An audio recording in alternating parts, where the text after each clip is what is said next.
रहा है। और गवर्नमेंट की जहाँ तक बात है, यूपी गवर्नमेंट की, आप देखिए योगी जी खुद क्रिमिनल रह चुके, उनके ऊपर क्राइम का केस, तमाम केसेस रहे हैं, वो चीफ मिनिस्टर बन गए। जब क्रिमिनल चीफ मिनिस्टर बन जाएगा तो जल्द से जल्द आरोपी को फांसी की सजा होनी चाहिए। यही सच्ची श्रद्धांजलि होगी देश के बेटियों के लिए जो ऐसे हादसों का शिकार होती है। जैसे भी मैंने पहले भी बताया है कि यहाँ पे लोगों ने पहले, मोदी सरकार ने बताया था बेटी पढ़ाओ बेटी बचाओ, तो हम बड़े खुश हुए थे कि कम से कम बच्चियों के बारे में कुछ सोचा जा रहा है। लेकिन उसके बाद में निर्भया कांड होता है, उसके बाद में आसिफा कांड होता है, और सुनवाई तो सालों साल। मालूम है कि हाथरस में हमारी बहन मनीषा वाल्मीकि के साथ किस तरह की घटना हुई, जिसका शोक मनाने और श्रद्धांजलि देने के लिए यहाँ पर आम आदमी पार्टी के कार्यकर्ता मौजूद हैं। हम उनसे खुद जानना चाहेंगे कि यहाँ पर उनका ये शोक सभा या उनको श्रद्धांजलि देने के साथ साथ क्या संदेश देना चाहते हैं और क्या मैसेज है उनका। इसलिए हम बात करते हैं मुमरा की एक एक्टिव और पार्टी की बहुत ख़ास ओहदेदार जनाब दुरिया गड़ियाली मैडम से कि उनका क्या इज़हार ख्याल है। मैडम, आई और तहलका न्यूज़ में आपका स्वागत है। आप क्या कहना चाहेंगी, जो ये हाथरस में एक घटना हुई है तो उस पर आपका क्या ख्याल है? जी, जैसे भी मैंने पहले भी बताया है कि यहाँ पे लोगों ने पहले, मोदी सरकार ने बताया था बेटी पढ़ाओ बेटी बचाओ, तो हम बड़े खुश हुए थे कि कम से कम बच्चियों के बारे में कुछ सोचा जा रहा है। लेकिन उसके बाद में निर्भया कांड होता है, उसके बाद में आसिफा कांड होता है, और सुनवाई तो सालों साल चलती है। तो अब ये जो हाथरस का हुआ है ये तो बहुत ज़्यादा हो गया है।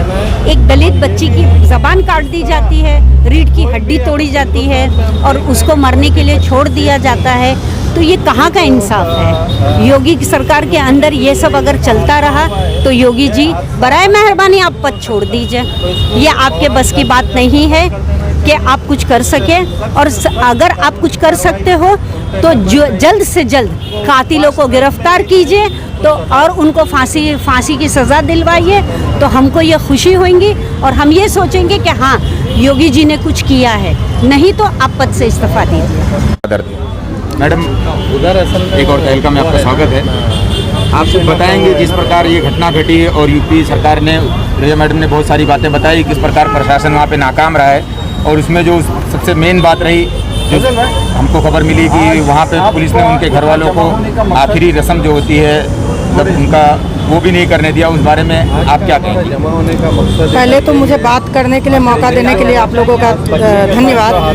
ये हाथरस की जो घटना है ये तो बहुत ही शर्मनाक है, दर्दनाक है और अमानवीय है।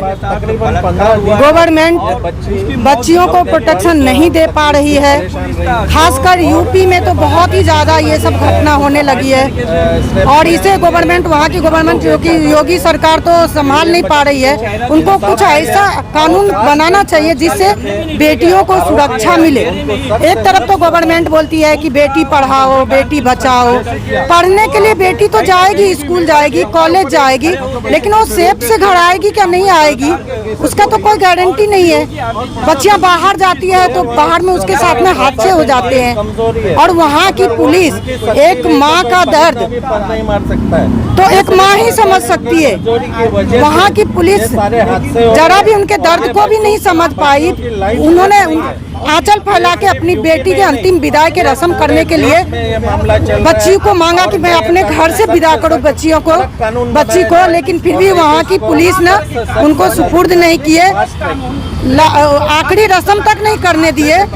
यहाँ पे लोग मौजूद हैं और कंचन मैडम श्रद्धांजलि को लेकर किस तरह की श्रद्धांजलि वो देना चाहती है, किस तरह की सरकार से मांग करती है, हम उनसे बात करते हैं। क्या कहती हैं आप श्रद्धांजलि के बारे में? ये जो अमानवीय घटना हुआ है यूपी में, तो उसको फास्ट ट्रैक पे लेके जल्द से जल्द आरोपी को फांसी की सजा होनी चाहिए। यही सच्ची श्रद्धांजलि होगी देश के बेटियों के लिए जो ऐसे हादसों का शिकार होती है। आपने देखा कि आम आदमी पार्टी की मुमरा कौसा की बॉडी के एक्टिव मेंबर्स, जिसमें से दुरिया गड़ियाली मैडम थी, कंचन मैडम थी, उन्होंने अपना इजहार ख्याल और एक माँ का दर्द बताया। अब हम बात करेंगे कलवा मुमरा विधानसभा अध्यक्ष से, और यहाँ के स्पोक पर्सन अशरफ भाई और फजल भाई दोनों लोगों से बात करेंगे और उनका ख्याल जानने की कोशिश करेंगे। फजल भाई, एक और तहलका में आपका बहुत बहुत स्वागत है। अस्सलाम वालेकुम। वालेकुम अस्सलाम। क्या कहना चाहेंगे आप इस बारे में, और आज श्रद्धांजलि जो आप लोग दे रहे हैं किस पर्पज़ के तहत, और सरकार से क्या मांग है? देखो, हमारी सरकार से एक ही मांग है कि इसके ऊपर फ़ौरन फास्ट ट्रैक में कार्रवाई करी जाए और उनको सख्त से सख्त सज़ा दी जाए, क्योंकि अगर ये आरोपी ज़्यादा दिन इस तरीके से अगर उन पर कानून या उन पर इंसाफ नहीं होता है और इसको इंसाफ नहीं मिलेगा इस लड़के को, तो मेरे ख्याल से ये सही नहीं रहेगा। तो मेरा ये है कि इस प्रशासन को, इस कानून को सख्त बनाया जाए और सख्त से सख्त सजा देके फास्ट ट्रैक कोर्ट में लेके उन पर इंसाफ करें। अशरफ भाई, जिस तरह से वहाँ की पुलिस प्रशासन ने, उत्तर प्रदेश पुलिस ने इतनी बड़ी गलती की है कि उसकी माँ को अंतिम संस्कार करने तक की अनुमति नहीं दी गई, उसको डेड बॉडी नहीं सौंपी गई, और उसकी माँ बस यही एक चाहती थी कि मैं हल्दी लगा के अपनी बेटी की आखिरी विदाई कर सकूँ।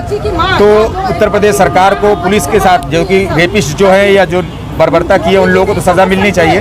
उसी के साथ उत्तर प्रदेश पुलिस, योगी जी की पुलिस ने जो गलत हरकत किया है या जो गैर जिम्मेदाराना हरकत किया है, उस बारे में आप क्या कहना चाहेंगे? देखिए, जो मौके पर पुलिस है जो कार्रवाई ढंग से नहीं कर पा रही है, उसको तुरंत सस्पेंड करना चाहिए, वहाँ से उसको हटा देना चाहिए।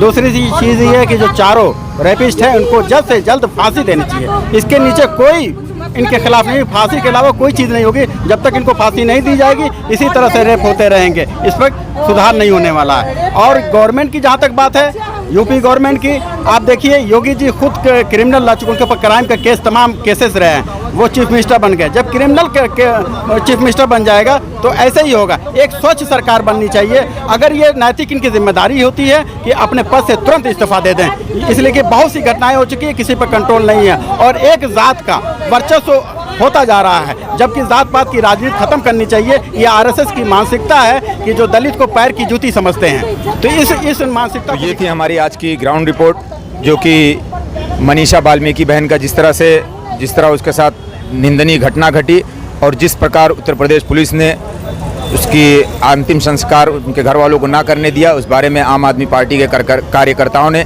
अपना इज़हार ख्याल किया। और यहाँ पर उन्होंने एक श्रद्धांजलि के तौर पे एक प्रोग्राम रखा, सोशल डिस्टेंसिंग और कोविड के माहौल में भी, और उसका सोशल डिस्टेंसिंग का पालन करते हुए हम लेते हैं आपसे विदा। धन्यवाद, शुक्रिया, जय हिंद।